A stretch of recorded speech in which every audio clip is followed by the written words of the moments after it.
خصوصی محقق، مفکر، ادیب، شاعر، اسکالر، اتحاد بین الاسلام کے داعی حضرت آیت اللہ سید عقیل الغربی صاحب، جو آج کے کلیدی خطبہ تقدیسی ادب پر دیں گے، ان سے میں مؤدبانہ گزارش کروں گی کہ غربی صاحب آپ تشریف لائیے. جو آپ دینی و ادبی موضوعات پہ نہایت بصیرت انگیز گفتگو کرتے ہیں، تو آپ کی اس گفتگو سے آج ہم بھی مستفید ہوں گے.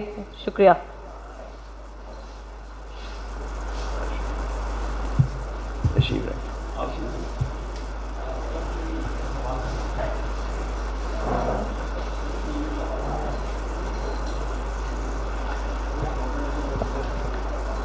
السلام علیکم ورحمۃ اللہ وبرکاتہ. بسم اللہ الرحمن الرحیم. الحمد لأہلہ والصلاة علی اہلہا والسلام علی من اتبع الہدى. اما بعد. بنائے سخن ہے بنام حیات، بنام بقا و بنام ثبات.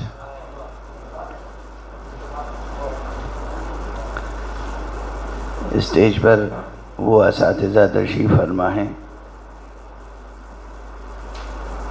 اور اسٹیج سے نیچے بھی ماشاءاللہ وہ اساتذہ تشریف فرما ہیں جو اساتذہ زبان و ادب اور اساتذہ سخن کی حیثیت سے اپنی ایک شناخت رکھتے ہیں.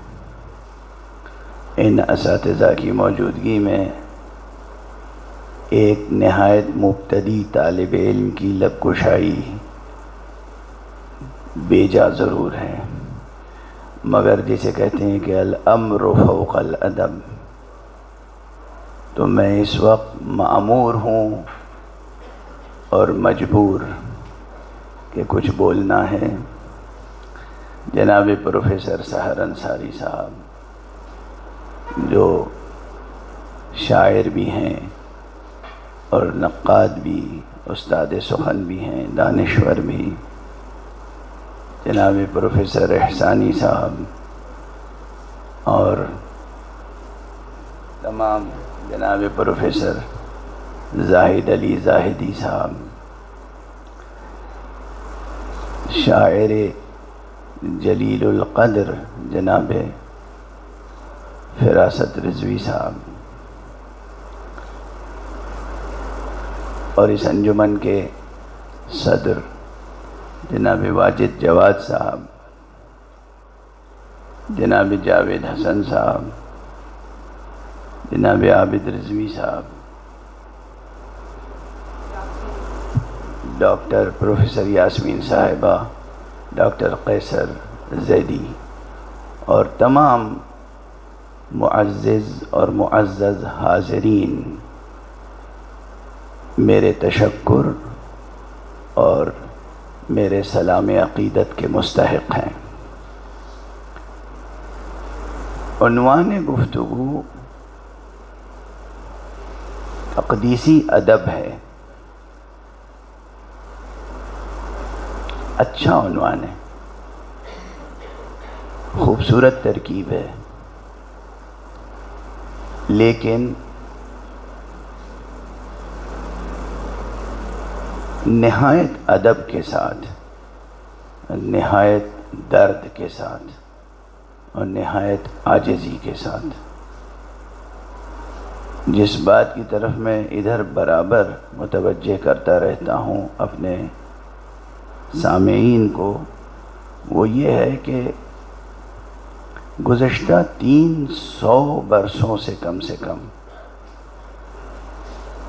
بر صغیر میں ہمارے زوال کا سفر جاری ہے.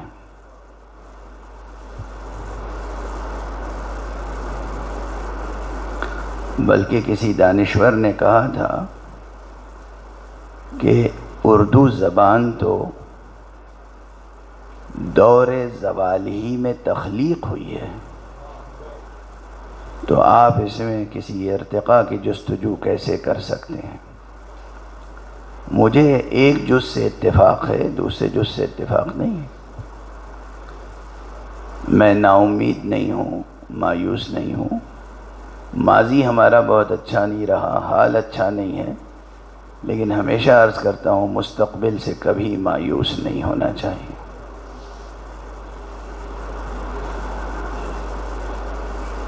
ویسے اردو زبان بزرگ اساتذہ موجود ہیں،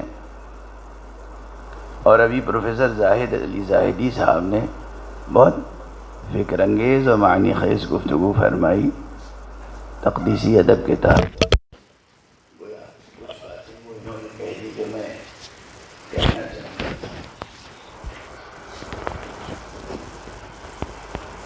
سب سے پہلے تو ایک بات گزارش کروں گا کہ ہماری جو اردو زبان ہے، میں خود اردو کا عاشق ہوں، اور اردو کی بڑائی کا بہت قصیدہ پڑھتا رہا ہوں، پڑھتا رہتا ہوں، لیکن حقیقت یہ ہے کہ دنیا کی بڑی زبانوں کے مقابلے میں اردو بہت چھوٹی زبان ہے۔ اب بڑھ رہی ہے، پنپ رہی ہے، اور یہ بڑی زبان بن جائے گی انشاءاللہ اگر ہم اس کی صحیح طریقے سے پرورش کریں۔ اب میں عرض کروں کہ میں کیوں کہہ رہا ہوں کہ اردو زبان ہی بہت چھوٹی ہے۔ ہمیں ابھی اس زبان میں وہ الفاظ نہیں ملتے جو شاعری اور شعراء کے مراتب معین کر سکیں۔ ہمارے سامنے عربی زبان ہے، عربی کا ادیب یا شاعر یا دانشور جب کسی کو شاعر کہتا ہے تو ایک بہت بڑے تخلیقی اور فکری مرتبے کی طرف اشارہ کرتا ہے کہ یہ شاعر ہے۔ آپ الفاظ اردو میں شاعر کے لیے مراتب معین کرنے کے لیے کتنے الفاظ ہیں؟ شاعر کے علاوہ کوئی دوسرا لفظ ہی نہیں ہے ہمارے پاس۔ عرب کہتا ہے ایک مکمل شاعر کے لیے، وہ کہتا ہے یہ شاعر ہے۔ پھر دوسرا شاعر جو اس سے چھوٹا ہوتا ہے اس کے لیے کہتا ہے یہ شعیر ہے۔ اس سے چھوٹا شاعر ہوتا ہے کہتا ہے یہ شعرور ہے۔ اس سے چھوٹا شاعر ہوتا ہے کہتا ہے یہ متشاعر ہے۔ اس سے چھوٹا ہوتا ہے اسے کہتا ہے یہ موال ہے۔ اس سے چھوٹا شاعر ہوتا ہے کہتا ہے زجال ہے۔ اور جو صرف رجز کہتا ہے اس کو کہتا ہے یہ راجز ہے، شاعر نہیں ہے۔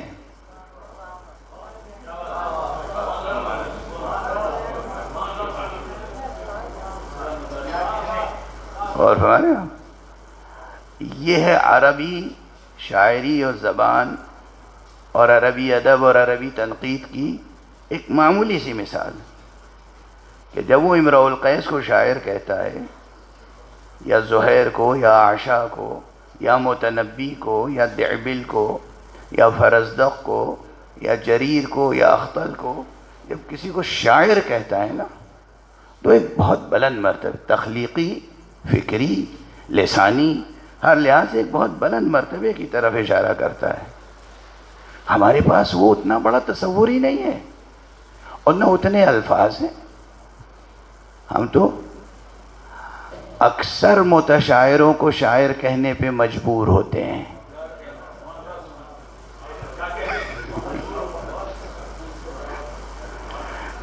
کیسی مجبوری سی مجبوری ہے۔ اور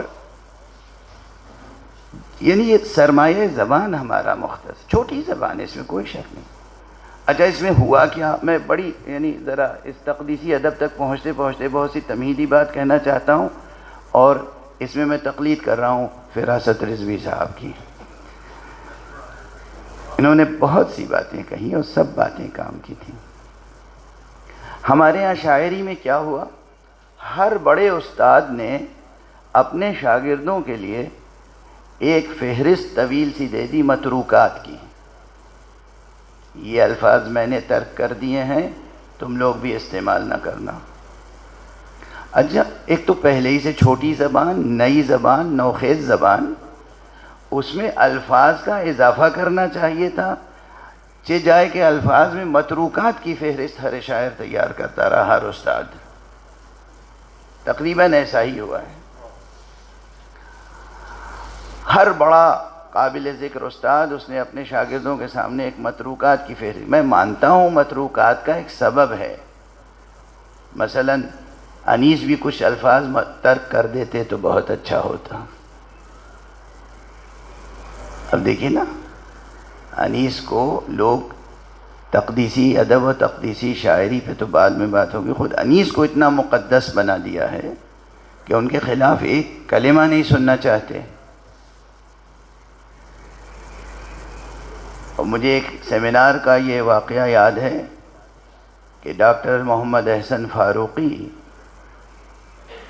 کے تنقیدی مقالات پر تنقیدی مقالہ ایک صاحب پڑھ رہے تھے، ادبی جذبے سے نہیں، صرف وہ فاروقی جو لگا ہوا تھا نام میں، تو وہ ان کے ذہن میں یہ بیٹھا ہوا تھا کہ یہ دوسرے مسلک کے ہیں اور اس لیے انہوں نے مرثیہ اور انیس پہ تنقید کی ہے، اس لیے میرا فریضہ بنتا ہے کہ میں جواب دوں۔ بات یہ مسلک کی نہیں ہے، بات یہ مذہب کی نہیں ہے، بات ادب کی ہے جو ادب کے دائرے میں رہنی چاہیے، بات شاعری کی ہے جو شاعری کے ذوق کے ساتھ ہونی چاہیے۔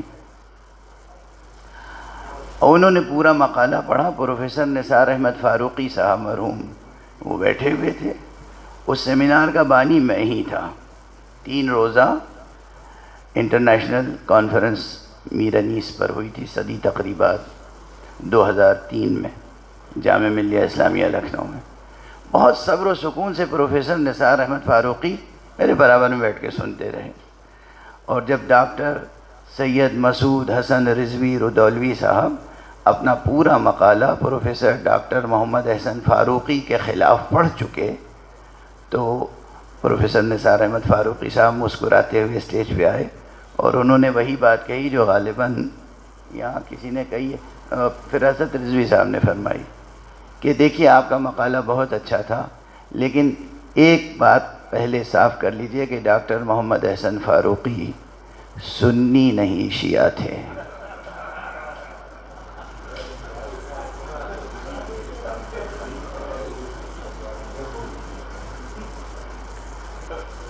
صرف اس لیے انہیں سنی سمجھنا کہ ان کے نام کے ساتھ فاروقی لگا ہوا ہے، یہ ایک لا علمی تھی۔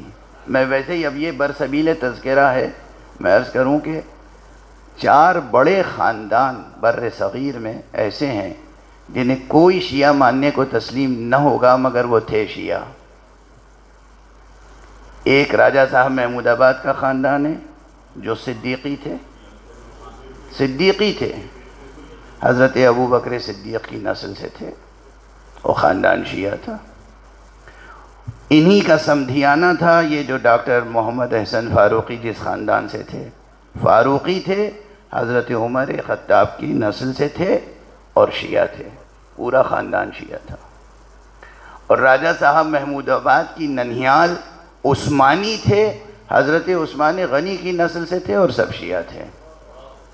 اور ان سب کا مذہب چونکہ جعفری تھا تو راجہ صاحب محمود آباد کا جملہ میرے کانوں میں گونجتا ہے، کہتے ہیں بھیا ہمارا گھر تو چوراہا ہے۔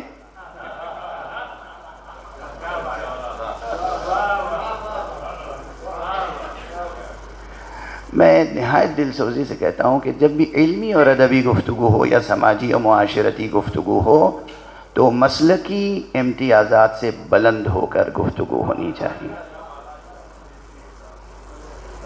یہ تو ایک بات ہوئی، اور میں اس پہ ملتزم ہوں،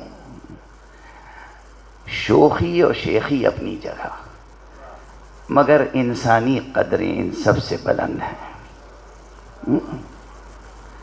یہ تو ایک بات ہوئی۔ اچھا، اب انیس پر جو میں کہہ رہا تھا کہ بہت سی باتیں انیس کو ترک کر دینی چاہیے تھی۔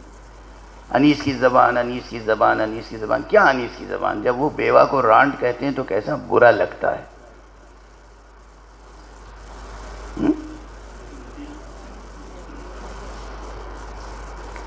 انیسی کا کتنی بار دہرایا ہے انہوں نے یہ کلمہ، اور اب میں عرض کروں کہ کتنی تعبیریں ہیں ایسی انیس کے کلام میں جو شایان شان سید الشہداء اور اہل بیت نہیں ہیں۔ میں مداحی کرنے نہیں آیا ہوں صرف، ستائش کرنے نہیں آیا ہوں، میرا کام تنقید ہے اس موقع پر۔ انیس کے کلمات کسی صدیقی اور کسی فاروقی کے نہیں، انیس کے کتنے کلمات ہیں جو سرکار سید الشہداء ابو عبداللہ الحسین علیہ السلام اور اہل بیت مصطفیٰ علیہم الصلاۃ کی شایان شان نہیں ہیں۔ اور ہم نے کیا کیا؟ مرثیہ تو انیس پہ تمام ہو گیا، اس کے بعد تو کوئی مرثیہ نگار پیدا ہی نہیں ہو سکتا۔ یہ ہے وہ فکر جو زوال آمادہ و زوال پذیر معاشرے کی فکر ہو سکتی ہے۔ ہمیں ہمیشہ اپنے شعراء کی ستائش کرنی چاہیے، اور یہ میں مثال کئی بار عرض کر چکا ہوں اور پھر درد مندی سے عرض کر رہا ہوں، ہمارے گھروں میں، ہمارے مدرسوں میں، ہماری یونیورسٹیز میں جو انداز تعلیم ہے، جو انداز تربیت ہے، وہ یہ ہے، ارے میاں فلاں فن تو فلاں پہ تمام ہو گیا، فلسفہ تو میر باقر داماد پہ تمام ہو گیا، شاعری تو میر انیس پہ تمام ہو گئی، تنقید تو احتشام حسین پر تمام ہو گئی۔ اچھا، جب آپ نے طالب علم سے سامنے پہلے ہی کہہ دیا کہ تمام ہو گئی، تو اس کی ذہانت تو وہیں قتل ہو گئی نا۔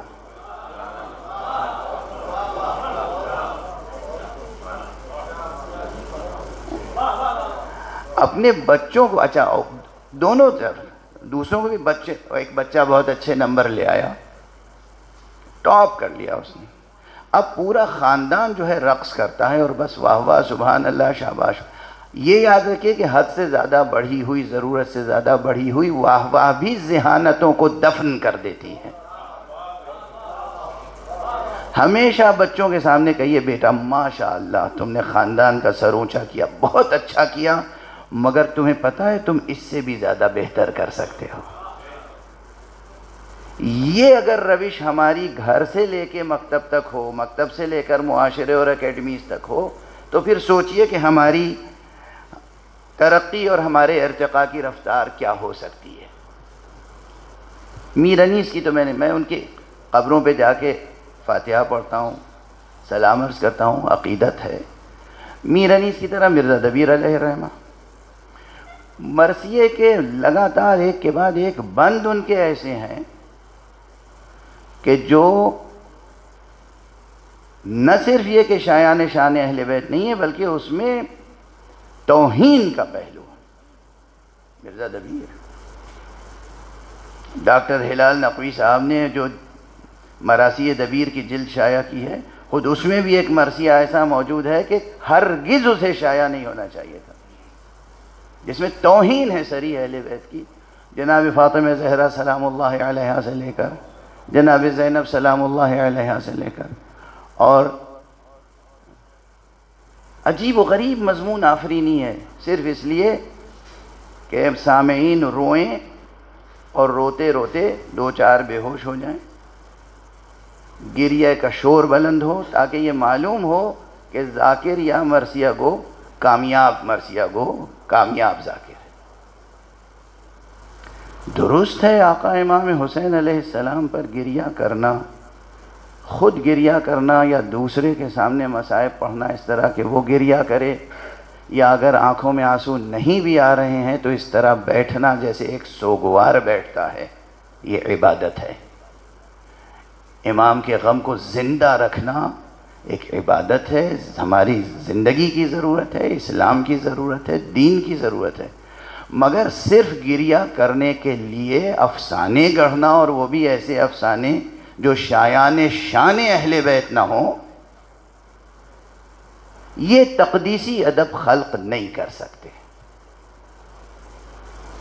یہ تو بے ترتیب کچھ باتیں آتی چلی جا رہی ہیں، اب وقت گزر چکا ہے، ورنہ میں بند پڑھ کے سناتا، مثالیں دیتا اور عرض کرتا کہ کہاں کہاں، اور ہم بزرگان کیا ہے، اس ڈر سے کہ میں کہوں گا تو کل تو میرے خلاف ایک ہنگامہ کھڑا ہو جائے گا، اس لیے بہتر ہے کہ خاموش رہو۔ اس مجرمانہ اور بزدلی کی خاموشی نے معاشرے کے زوال کی رفتار کو اور بڑھا دیا۔ اور دوسری طرف بیجا شکایتیں ہیں بہت سی ابھی میں دست ادب جوڑ کے عرض کر رہا ہوں معذرت کے ساتھ فراست رضوی صاحب سے اور سب سے، اکثر حضرات کہتے ہیں مرثیہ کی ناقدری ہوئی، مرثیہ کی ناقدری ہوئی، مرثیہ کی ناقدری ہوئی۔ میں آپ کو انگلیوں پہ گنانا شروع کروں تو انگلیاں ناکافی ہوں گی، انگلیوں کی پوریں ناکافی ہوں گی۔ کتنے اہل سنت والجماعت نقاد ہیں، ادیب ہیں، جنہوں نے پورے جوش سے، پورے جذبے سے، پوری عقیدت سے، پورے احترام سے مرثیہ کی تنقید کی ہے اور مرثیہ نگاروں کی ستائش کی ہے اور داد دی ہے، اور خود مرثیہ کہے ہیں، شاعروں نے مرثیہ کہے، ادیبوں نے مرثیہ کی قدر شناسی کی۔ اس لیے گلہ زیادہ نہ کیجیے، اور ویسے بھی گلے اور شکوے کا دفتر اگر بند رہے اور شکر گزاری کا انداز اختیار کیا جائے تو قدر سخن میں اور اضافہ ہوگا۔ بھی دیکھیے، مرثیے کی پہلی قدر شناسی کس نے کی؟ تاریخ نقد اردو میں مولانا الطاف حسین حالی۔ خواجہ الطاف حسین حالی شیعہ تو نہیں تھے، سنی تھے، نہیں، دو جگہ میں حوالہ دوں گا، بلکہ تین جگہ۔ ایک تو مقدمہ شعر و شاعری میں انہوں نے یہ اعلان کیا کہ اردو زبان میں جو سب سے بہترین و مضبوط اخلاقی شاعری ہے، روحانی شاعری ہے، وہ مرثیے کی شاعری ہے، وہ انیس اور دبیر کی شاعری ہے۔ انہوں نے پوری شاعری پہ خط نسخ کھینچا، انہوں نے پوری شاعری یعنی غزل اور بزرگوں کی سب باتیں، لیکن قدر شناسی کس کی؟ انیس و دبیر و مرثیے کی۔ اس مرثیے کی جس پر مجھے اعتراض ہے، اس مرثیے کو حالی نے اپنے سر پہ رکھا اور سب سے کہا کہ یہ مرثیہ اردو کی سب سے بڑا سرمایہ ہے۔ حالی سنی تھے۔ اچھا، نہ صرف یہ کہ مقدمہ شعر و شاعری میں، بلکہ جب مولانا محمد حسین آزاد کی کتاب آب حیات شائع ہوئی تو مولانا حالی نے محمد حسین آزاد کی کتاب پر تبصرہ لکھا۔ وہ تبصرہ الگ ہے، وہ تبصرہ اب مقالات حالی جو کئی جلدوں میں شائع ہوا ہے اس میں موجود ہے۔ اس تبصرے میں انہوں نے گلہ کیا ہے محمد حسین آزاد سے کہ جو شیعہ تھے، گلہ کیا ہے الطاف حسین حالی نے کہ جو سنی تھے، کہ میاں تم نے انیس اور دبیر کا حق ادا نہیں کیا۔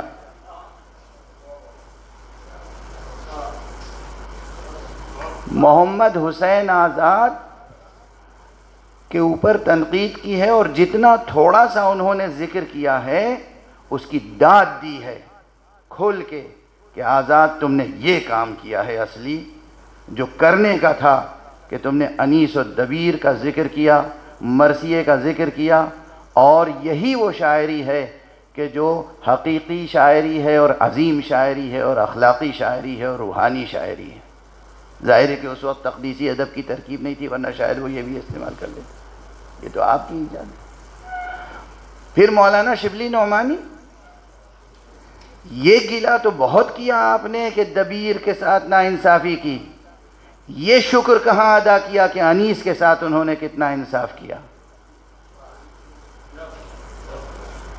بھئی میر انیس کی شاعری پر مولانا شبلی نے جس طرح لکھا ہے، اور ضمناً نئی نسل کو بار بار پڑھانے کی ضرورت ہے کہ مولانا شبلی نعمانی نے حضرت علی کو ہر جگہ علیہ السلام لکھا ہے، امام حسین کو بھی علیہ السلام لکھا ہے۔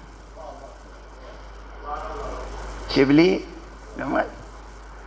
میں نے موازنہ انیس و دبیر، موازنہ یہ گلہ تو ہوا کہ دبیر کے ساتھ نہ انصاف، اور یہ گلہ بجا ہے، یہ گلہ بجا ہے کہ دبیر کے ساتھ ناانصافی ہوئی، لیکن یہ شکر بھی تو ادا کیجئے کہ انہوں نے انیس کے ساتھ کتنا بڑا انصاف کیا۔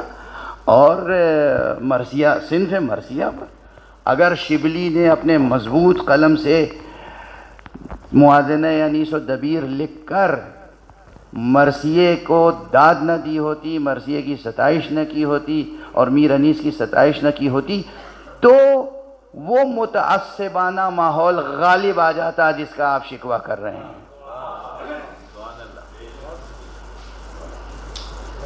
کس سخاوت کے ساتھ میر انیس کی داد دی ہے، ستائش کی ہے مولانا شبلی نعمانی نے، اور جس کے نتیجے میں پھر آج تک مولانا میر انیس و مرثیہ، میر انیس و مرثیہ، میر انیس و مرثیہ مسلسل ڈسکس ہو رہا ہے اور ڈسکس ہوگا۔ کتنے ہی تعصبات پیدا ہو جائیں، آخر مرثیہ کسی اور کا نہیں، حسین ابن علی کا مرثیہ ہے۔ مرثیہ کربلا کا مرثیہ ہے۔ یہ تو چند باتیں ایسے ہی متفرق ذہن میں آتی جا رہی ہیں، تو گزارش کرتا جا رہا ہوں۔ میرے ذہن میں یہ بات تھی کہ تقدیسی ادب و تقدیسی شاعری، اسی عنوان پر کچھ گفتگو عرض کروں گا۔ یہ تقدیسی میں اب دیکھیں نا، اب ہم ایک تو زوال کی بات میں کہہ چکا، زوال در زوال در زوال در زوال۔ آج ہم جس نسل سے مخاطب ہوتے ہیں، جو مخاطب ہے نسل ہماری، اس کی اردو زبان کا معیار کیا ہے؟ جوانوں سے، بچوں سے پوچھئے کہ تقدیسی کے معنی کیا ہے، مراد کیا ہے، اس سے یہ لفظ آیا کہاں سے؟ نہیں بتا سکیں گے، نہ صرف یہ کہ نہیں بتا سکیں گے بلکہ اس کے مفہوم سے بھی واقف نہیں ہوں گے۔ اب ظاہر ہے کہ تقدیسی یہ کلمہ عربی سے آیا۔ عربی میں قاف، دال اور سین روٹ ورڈ ہے، اور اس سے جو مشتق کلمہ ہے اللہ سبحانہ و تعالی کا اسم گرامی ہے، سبوح قدوس رب الملائکۃ والروح، سبوح قدوس رب الملائکۃ والروح۔ حق سبحانہ و تعالی وہ ہے سبوح، وہ ہے قدوس۔ اس کائنات میں جہاں بھی جتنی بھی قداست ہے وہ اسی کی نسبت سے ہے۔ جس کو جتنی نسبت حاصل ہے حضرت حق سبحانہ و تعالی سے، بس اتنا ہی وہ مقدس ہے۔ ہم کوئی مقدسوں کی فہرست بنا لیں، اس کی کوئی حیثیت نہیں ہے۔ وہی مقدس ہے جس کی نسبت حضرت حق سبحانہ و تعالی سے ہے۔ اچھا، یہاں بھی دو کلمات ہیں اللہ سبحانہ و تعالی کی پاکی بیان کرنے کے لیے کہ وہ منزہ ہے۔ دو کلمات استعمال ہوتے ہیں، ایک تسبیح کا، ایک تقدیس کا۔ تسبیح، تقدیس۔ تسبیح یعنی منزہ جاننا، اور تقدیس یعنی، اب اردو میں تو لفظ ہی نہیں ہے، پہلے ہی کہہ چکا، یہاں بھی ہوئی منزہ جاننا، منزہ جاننا۔ تسبیح یعنی اللہ کی پاکی بیان کرنا، تقدیس یعنی اللہ کی پاکی بیان کرنا۔ اچھا، جب دونوں کے معنی ایک ہیں تو دو لفظ کیوں ہیں الگ الگ؟ اب یہ فلسفہ زبان میں اور فقہ اللغہ میں اور علم اللغہ میں یہ بحث اپنی جگہ رہی ہے کہ آیا مترادفات کا وجود ہے یا نہیں ہے۔ یہ فقیر سمجھتا ہے کہ مترادفات کا وجود ہے ضرور، لیکن جس فراغ دلی سے ہم کہہ دیتے ہیں بہت سے الفاظ کو کہ یہ اس کا مترادف ہے، یہ اس کا وہ مترادف نہیں ہوتے۔ عموماً یہ ہے، اصل اولی یہ ہے کہ اگر دو الفاظ ہیں تو دو معانی کی طرف اشارہ کرتے ہوں گے اور دو مفاہیم کے حامل ہوں گے، بھلے ان کا مصداق ایک ہو، مفہوم دو ہوگا اگرچہ مصداق ایک ہو۔ جیسے انسان اور بشر، انسان ایک لفظ ہے، اس کا ایک الگ مفہوم ہے جو بشر کے مفہوم سے مختلف ہے کاملاً۔ لفظ بشر مفہوم الگ ہے بالکل، جو لفظ انسان سے جدا ہے، مصداق خارج میں ایک ہے۔ جسے آپ انسان کہتے ہیں اسی کو بشر کہتے ہیں، جسے بشر کہتے ہیں اسی کو انسان کہتے ہیں۔ مصداق ایک ہے، لیکن دونوں کلمات لغوی اعتبار سے اور فقہ اللغہ کی روشنی میں مترادف نہیں ہیں۔ بشر کا مفہوم الگ ہے اور انسان کا مفہوم الگ ہے، اور آدمی کا مفہوم تو الگ ہی ہے۔ آدمی اور انسان کو آپ تو پہلے ہی سے، ورنہ غالب کے اوپر آپ کو اعتراض کرنا پڑے گا۔ آدمی کو بھی میسر نہیں انسان ہونا، اس کے معنی ہے کہ دو لفظیں ہیں، دونوں لفظوں کا مفہوم الگ الگ ہے، مصداق ایک ہے۔ تو یہ ایک بحث ہے علمی لغوی جو فقہ اللغہ اور علم اللغہ سے متعلق ہے کہ دو لفظیں ہوں گی تو دو مفاہیم ہوں گے۔ چاہے اعتباری تغیر ہو، چاہے دونوں مفاہیم میں تغیر اعتباری ہو، مگر ہوگا ضرور۔ یہ ایک بحث۔ اب یہ جو تسبیح و تقدیس کا فرق ہے، اس کی طرف مختصراً اشارہ کر دیں۔ دیکھیے، پاکی بیان کرنا، اللہ سبحانہ و تعالیٰ کی پاکی کے کیا معنی ہوتے ہیں؟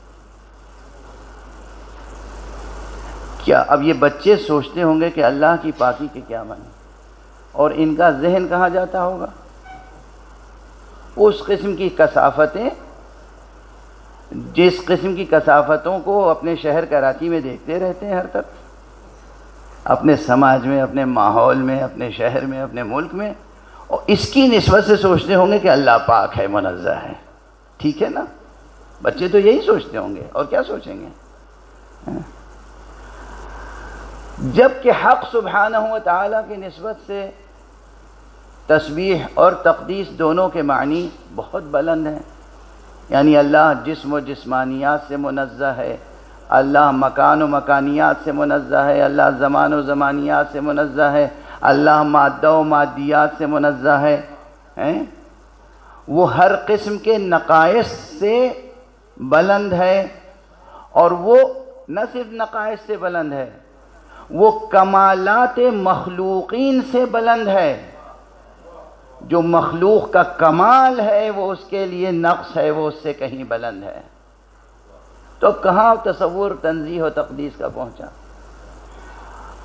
اور تنزیہ و تقدیس کے دونوں معانی کے فرق میں ایک مثال عرض کر دوں۔ اب جب آ گئی زبان پہ بات تو جوانوں اور بچوں کے لیے، کہ کبھی یہ ہوتا ہے کہ کوئی، جیسے یہ ہال ہے ماشاءاللہ، اور اس کو آپ چاہیں کہ یہاں سے وہاں تک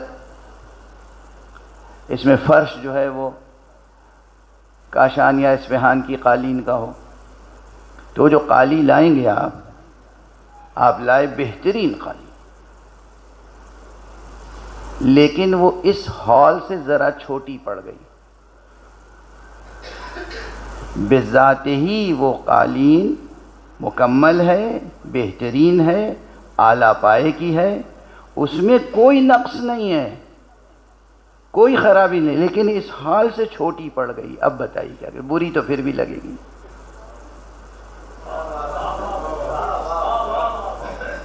خراب تو پھر دیکھنے میں بری لگے گی۔ یہ حال کی سجاوٹ پوری نہیں ہوگی، تزئین و آرائش پوری نہیں ہوگی۔ اور ایک یہ ہے کہ نہیں ہے تو حال کے برابر بالکل، مگر بیچ میں جلی ہوئی ہے، یہاں کٹی ہوئی ہے، وہاں یہ ہے، تو اس میں خرابیاں ہیں۔ تسبیح آتا ہے اس تنزیہ کے لیے کہ جہاں کوئی خرابی نہ ہو، اور تقدیس آتا ہے وہاں کے لیے جہاں کوئی کمی اور نقص نہ ہو۔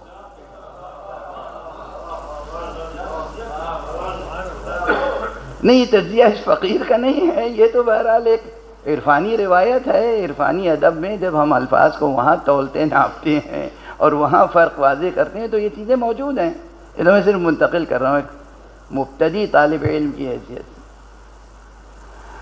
اب آ جاتے ہیں، جب تقدیس کا کلمہ سمجھ میں آیا کہ تقدیس مقدس وہ ہے جو اپنی جگہ مکمل بھی ہے اور اس میں کوئی نقص بھی نہیں ہے، یعنی کوئی عیب بھی نہیں ہے اور کوئی نقص بھی نہیں ہے، نہ کوئی عیب ہے خرابی، نہ کوئی کمی، چونکہ کمی اور خرابی دو چیزیں الگ الگ ہیں۔ کٹی ہوئی، پھٹی ہوئی، جلی ہوئی قالین وہ عیب دار ہے، لیکن ایک قالین مکمل ہے، اس میں کوئی عیب نہیں ہے مگر وہ حال سے کم ہے۔ تو مقدس یعنی جس میں کمی نہ ہو، اور منزہ یا جسے کہتے ہیں سبحان وہ کہ جس میں کوئی عیب نہ ہو۔ یہ تو کلمے کی تشریح تھی۔ اب ہمارے یہاں جو ادب یا شاعری کے لیے تقدیسی یہ کلمہ لگا ہے، بہت اچھی خوبصورت ترکیب ہے، جس کے بھی ذہن کی تخلیق داد دیتا ہوں۔ شاعری میں نے دیکھا کہ تقدیسی شاعری اور تقدیسی ادب دونوں ترکیبیں آنے لگی ہیں۔ تو سب سے پہلی بات تو یہ ہے کہ اصلاً اور اصالتاً خود ادب اور شاعری کوئی بھی ہو، مذہبی ہو یا نہ ہو، اگر وہ بڑی شاعری ہے تو اس کا عمل ہی ہے کہ نفس انسانی کا تزکیہ کرتی ہے۔ وہی ہمارے پاس نظریہ موجود ہے۔ ارسطو سے لے کر آج تک کیتھارسس کا نظریہ موجود ہے، پیوریفیکیشن کا نظریہ موجود ہے۔ بڑی شاعری، بڑا ادب، بڑا فن، بڑا آرٹ وہ انسان کے نفس کا تزکیہ کرتا ہے اور اس کے نفس کو بلندی عطا کرتا ہے، اور وہ اس اعتبار سے مقدس عنصر ثابت ہوتا ہے عام انسان کی زندگی کے لیے۔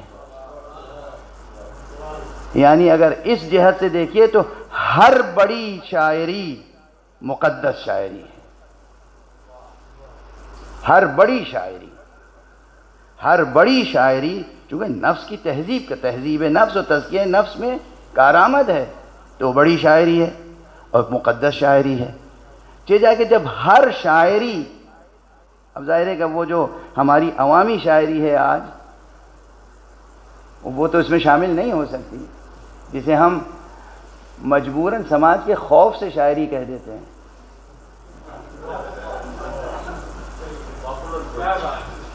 سماج کے خوف سے شاعری کہہ دیتے ہیں، سماج کے خوف سے آدمی کو شاعر کہہ دیتے ہیں۔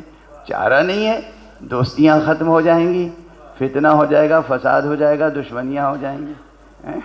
تو ایک تو وہ عوامی شاعری، اور وہ عوامی شاعری کا دائرہ بہت دور تک ہے، بڑا خاصا بڑا دائرہ ہے۔ تو جو اصلی شاعری ہے، جو بڑی شاعری ہے، جو بہترین شاعری ہے، جو سچی شاعری ہے، اوریجنل پوئٹری ہے، اور جہاں لٹریری اور پوئٹک سبلمٹی ہے، بلندی ہے، وہاں یہ عنصر موجود ہے کہ وہ نفس انسانی اور ذہن انسانی کی تطہیر ہوتی ہے، تزکیہ ہوتا ہے۔ ارسطو کی زبان میں اسے کیتھارسس کہہ لیجئے، ہماری عربی زبان میں اس نظریے کو جب پیش کیا گیا تو کہا گیا نظریۃ التطہیر یا نظریۃ التنفیس۔ یہ تنفیس و تطہیر کا نظریہ ہے کہ کوئی بھی ادب، اچھی بڑی غزل بھی نفس کو بلندی عطا کرتی ہے۔ اچھا قصیدہ، اچھی مثنوی، اچھی غزل، اچھی رباعی۔ اب لوگ کہیں گے کہ جوابی کارروائی کر رہے ہیں، میں تو اتنا مبتدی ہوں جو رباعیاں ماشاءاللہ فراست رضوی صاحب نے کہی ہیں۔ اس عہد میں تو مجھے اس قدر مسرت ہوئی، اس قدر خوشی ہوئی ان کی رباعیاں دیکھ کر اور پڑھ کر، ان کا کرم کہ انہوں نے اپنی رباعیوں کا مجموعہ عنایت فرمایا، اور میں وہ پڑھ کے سوچنے لگا کہ رباعی تو اسے کہتے ہیں۔ اچھی رباعی ہو یا اچھا سلام ہو، اچھی غزل ہو، یہ نفس انسانی اور ذہن انسانی اور قلب انسانی کو منور کر دیتی ہے، بلندی عطا کرتی ہے۔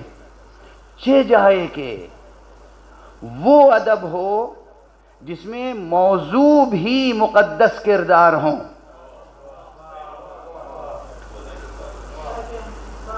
ایک تو یہ کہ کسی عام کردار کو بھی جب آپ لیں، اب ظاہر ہے وہ بحث نہیں چھیڑوں گا جو ارسطو نے کی ہے کہ کامیڈی میں عام کردار پر جب آپ تبصرہ کرتے ہیں اور ٹریجڈی میں آپ خاص کردار کا تذکرہ کرتے ہیں، ہے نا، وہ بحثیں وہ دقیق ہیں، اساتذہ واقف ہیں، اور طلبہ اس کے لیے آمادہ نہیں ہیں اس وقت، تو بس اشارہ کر کے گزر جانا کافی ہے۔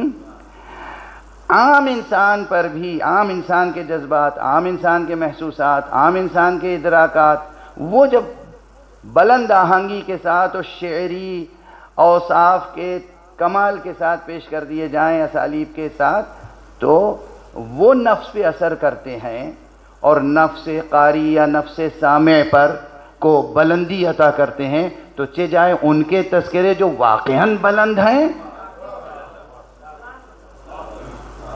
یہاں وہ اپنا کرب ظاہر کروں گا۔ میں پوچھ رہا تھا کہ یہ ڈاکٹر کریم الدین احمد صاحب کون ہوا کرتے تھے، تو ابھی پروفیسر سحر انصاری صاحب نے کہا کہ یہ صاحب ایک یہاں تھے پاکستان ہی میں جنہوں نے ڈاکٹر کریم الدین احمد، نام تو کریم الدین تھا، اور شاید امیر مینائی پہ پی ایچ ڈی تھی ان کی، لیکن ان کا ایک مضمون پڑھ کے اس قدر رنج ہوا مجھے، ان کی چند سطریں، کہ وہ جیسے ناسور بنا ہوا ہے یہاں پہ۔ ایک کوئی پرچہ نکلتا تھا یہیں کراچی سے، سیپ، نسیم درانی صاحب اسے نکالا کرتے تھے، اور سیپ کا وہ ایک پرچہ میر انیس نمبر شائع ہوا تھا، خاصا ضخیم، 350 350 صفحات پر تھا۔ اس میں ان کا ایک 4.5-5 صفحے کا مضمون ہے میر انیس پر، اور اس کے شروع ہی میں انہوں نے کہا ہے کہ جس طرح نعتیہ شاعری چھوٹی شاعری ہے، اسی طرح مرثیے کا موضوع بھی بہت محدود ہے۔ یقین کیجئے جس وقت میں نے یہ مضمون پڑھا تھا، میں کئی دن تک میرا بلڈ پریشر ڈسٹرب رہا۔ میرے پروفیسر خالد محمود صاحب جو آپ کے ہم نام ہیں، وہ گواہ ہیں میری حالت کے، جب انہوں نے کہا کہ نعتیہ شاعری چھوٹی شاعری ہے اور اس طرح کی شاعری میں بڑی شاعری تخلیق نہیں ہو سکتی، اصلا اس طرح کی بحث تھی، تو مجھے صدمہ ہوا 2-3 دن تک، اور میں نارمل نہیں تھا بالکل۔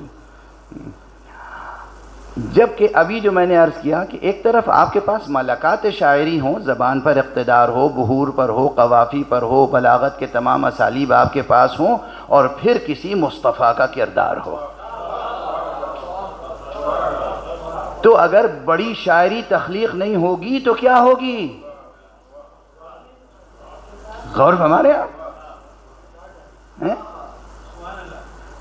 بھئی تکبندوں کو سامنے رکھ کے آپ بحث کریں گے تو آپ نقاد نہیں کہلائیں گے۔ اگر آپ واقعی آپ نقاد ہیں تو آپ یہ غور فرمائیے کہ زبان پر، عروض پر، قوافی پر، فنون ادب پر، اسالیب بلاغت پر، تمام چیزوں پر آپ کو اقتدار کامل ہو، اور پھر ترجمانی کے لیے مصطفیٰ صلی اللہ علیہ وآلہ وسلم کا کردار ہو، وہی شاعری تو بڑی شاعری ہوگی، بشرطے کہ آپ کو شاعری آتی ہو۔ آپ شعرور اور شعیر اور متشاعر اور زجال اور موال اور اس سطح کی چیز نہ ہو، آپ شاعر تو ہوں پہلے، اور فرمانے تو حقیقت یہ ہے۔ اچھا یہ بہت سے، اچھا انہوں نے لفظوں کی تبدیلی کے ساتھ بہت سے ماشاءاللہ ناقدوں نے یہ بات دہرائی ہے کہ مذہبی شاعری بڑی شاعری نہیں ہو سکتی، کربلائی شاعری بڑی شاعری نہیں ہو سکتی، وہ معیار لیے ہوئے ٹریجڈی کا جو مغرب سے آیا ہے۔ ارے جناب والا، وہ مغرب کا معیار ہے۔ آپ آزادانہ طور پر غور فرمائیے، شاعری کی ماہیت پہ غور کیجئے، شاعری کی حقیقت پہ غور کیجئے، اور شاعر بنیے، تخلیقی قدریں پیدا کیجئے، صرف تقلید و تکبندی نہ کیجئے، اور پھر دیکھیے کہ بڑی شاعری حقیقتاً اگر وجود میں آ سکتی ہے تو ایسے ہی کرداروں کی مؤثر ترجمانی کے نتیجے میں یا مصطفیٰ ہو یا کوئی ایسا ہو جسے مصطفیٰ منی کہہ کے خطاب کرتے ہیں۔ اور یہی سبب ہے کہ کریم الدین احمد کو سمجھ میں آئی ہو بات یا نہ سمجھ میں آئی ہو، مولانا الطاف حسین حالی کو روز اول سمجھ میں آ گئی تھی کہ پوری اردو شاعری کے سرمایے میں اگر کوئی بڑی چیز ہے تو یہ تقدیسی ادب ہے کہ جس میں محمد اور آل محمد کی شان میں خراج عقیدت پیش کیا گیا۔ یہ مولانا حالی کا بیان ہے، یہ مفتی میر عباس کا بیان تھوڑی ہے، یہ عقیل الغروی کا بیان تھوڑی ہے، یہ مولانا حالی کا بیان ہے۔ حالی سعدی اردو، حالی اردو کے معلم اخلاق، حالی کا بڑا مرتبہ ہے، حالی کا بڑا مرتبہ۔ بہرحال یہ منتشر باتیں آپ حضرات کے سامنے میں نے عرض کی کہ اردو میں جو شاعری ہو رہی ہے، جسے ہم کبھی مذہبی شاعری کہتے ہیں، کبھی روحانی شاعری، اخلاقی شاعری، اب اس کے لیے یہ عنوان آیا تقدیسی شاعری اور تقدیسی ادب۔ حقیقت یہ ہے کہ یہ اس وقت اب بالکل بظاہر متضاد بات معلوم ہوگی مگر متضاد نہیں ہے۔ زبان ہماری چھوٹی ضرور ہے لیکن اس میں شاعری بڑی پیدا ہو گئی ہے، ادب بڑا پیدا ہو گیا ہے، اور وہ بھی کس لحاظ سے؟ اس لیے کہ اس میں سرکار رسالت مآب صلی اللہ علیہ وآلہ وسلم اور ان کے اہل بیت اور ان کے کارناموں کی ایسی مؤثر ترجمانیاں ہوئی ہیں اور ہو رہی ہیں کہ جس کی وجہ سے ہماری شاعری بڑی شاعری کے زمرے میں آتی ہے، خاص طور سے ہماری تقدیسی شاعری۔ وقت تو بہت لے لیا میں نے آپ حضرات کا، لیکن یہ چند نوجوان اور بچے بیٹھے ہیں، بزرگوں کے لیے نہیں عرض کر رہا ہوں، ایک بات اور عرض کر دوں۔ لکھنؤ یونیورسٹی میں پروفیسر نیر مسعود مرحوم کے انتقال پر ایک لیکچر تھا، وہاں میں نے گزارش کی تھی کہ میں نے ایک خاص موازنہ کیا آج کی امریکن پوئٹری انگلش اور آج کی اردو پوئٹری کا، اور موازنے کا معیار کیا رکھا. موازنہ تو ایک محدود ہوتا ہے، کوئی نہ کوئی معیار، کوئی نہ کوئی فریم ورک میں رہ کر کام کرنا چاہیے. لائبریری آف کانگریس واشنگٹن، اس کا ایک ڈیلی بلیٹن آتا ہے، اور اس میں اکثر ہر دوسرے تیسرے دن ایک انگریزی کی نظم آتی ہے جو وہاں کے ہائی اسکول یا بیچلرز کے کلاس کے سطح کی ہوتی ہے. جب بیچلرز کے کلاس کی سطح کا مطلب یہ ہوا کہ وہ شاعری ہے، یا ہائی اسکول کی سطح کی بھی شاعری اگر آ رہی، تو میں روزانہ یعنی تقریباً سال میں 180 نظمیں تو یا اس سے زیادہ ہی آ جاتی ہیں. میں نے وہ تمام نظمیں ایک ایک کر کے پڑھی، زبان، تخیل، مضمون اور تہذیبی معیار. اور اس کے بعد میں نے اردو کی شاعری دیکھی، تو میں نے دیکھا کہ آج ہی جو اردو کم مائگی کے باوجود شاعری کا